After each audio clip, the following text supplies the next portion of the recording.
Remiren aldeko omenaldia jai egitera utzi kentzeko erabakia hartu du. Alde bakarrez, inori ezer esan gabe, jai batzordean onartutakoaren kontra eta alkate dekretuz. Ezin sinetsita eta arduratuta geratu ginen. Are gehiago, gaur egun, oraindik ez dugu jaso inolako berririk udalaren aldetik. Baina guk ez dugu etxiko. Aurten ere, uztailaren 31ean, Remiren izena eta izana gogoratzeko ekitaldia gauzatuko dugu. Ez dute lortuko guk eta herriak Remi ahaztea. Uztailaren 31 hartan, udal hautetxe gisa, herriak aukeratutako ordezkari gisa ari zen lanean.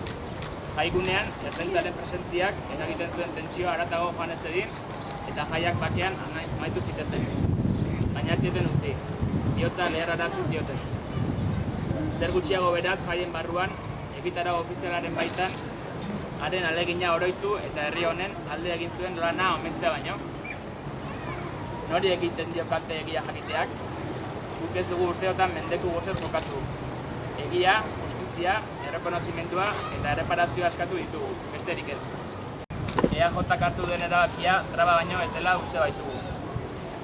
Hau alda komunikabideetan esan duten bezala elkarrizketa eta adostasun guneak sortzeko zuen modua?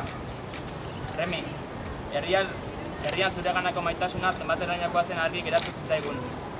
Liburua idatzi genuenean edota urtero bezala zure omenaldia prestatzerakoan laguntza eske joaten garenean.